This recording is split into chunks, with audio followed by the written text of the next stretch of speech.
airstrike killing civilians is murder. The cruelty and methods of savagery employed by IS trouble Muslims before anyone else. It is obvious that an effort should be made to put an end to IS terror. However, the US is repeating the same error of the last 100 years and imagining that results can be achieved through airstrikes. Yet those airstrikes not only strengthen terror rather than finishing it off, but they are also a dangerous method that leads to considerable losses of civilian life. Murder can never be resolved by another murder. Killing even more people is not the way to stop deaths. Aerial bombardments are a form of mass punishment and harm everyone, all too often making no distinctions between civilians, killers, innocent people, women, children, the elderly, and the sick. An airstrike is an inhumane method. Under democratic systems, even the most crazed killers are caught first and then brought to face justice and tried. In airstrikes, finding them and determining their fault is considered unnecessary, let alone putting those murderers on trial. Airstrikes killed dozens of people in an area in a single moment, and all in the name of punishing a single culprit, and a good deal of the time, the criminal concerned is not even among those killed. The commandment, "Thou shalt not kill," in the Torah and the Gospels also appears in the Quran. God tells Muslims that killing one person is equivalent to killing all mankind. Someone who sincerely believes and abides by the Quran will make the maximum effort to protect a single person's life. Therefore, advocating aerial bombardments and espousing the idea that there's nothing wrong with the accidental killing of one or two people in such operations is not an attitude that could be employed by a Muslim. The path a Muslim must follow is that of an intellectual struggle, and the language he uses must be that of love alone.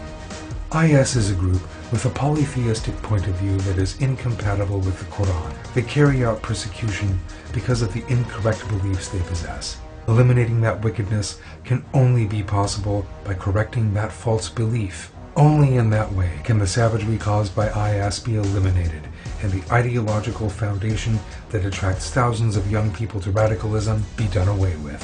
Insisting on airstrikes when a rational and legitimate means of resolving the problem is otherwise available will merely increase the material and psychological losses. Buildings destroyed in bombings, damaged infrastructure, and uninhabitable towns all represent a matchless opportunity for terrorist groups. No logical person should advocate giving terrorists such a gift by spending $7 or $8 million a day.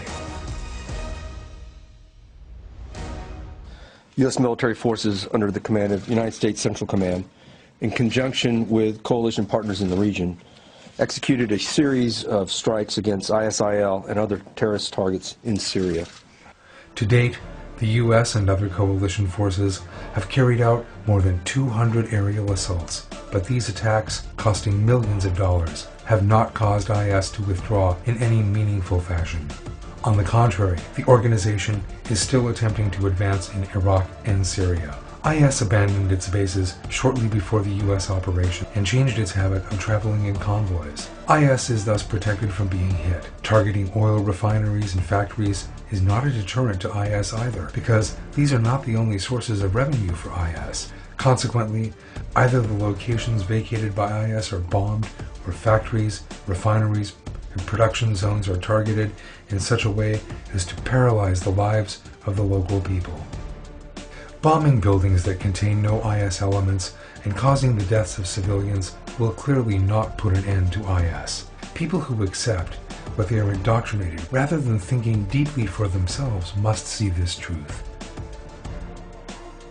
Particularly for Muslims, it would be wrong to support such mass killing.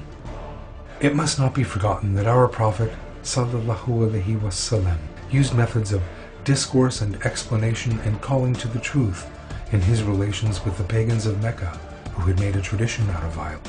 He did not use weapons against them when he captured Mecca. He never thought along the lines of, since these people are pagans, since these people are prone to violence, they must be destroyed en masse. IS today acts on a pagan mindset. This pagan mindset can be changed by setting out the truth. Trying to deter people from using violence, making no distinction between those who are criminals and those who are not, those who are involved in terrorist activities and those who are not, when the aforementioned option is available, will merely provoke further terror and nothing else.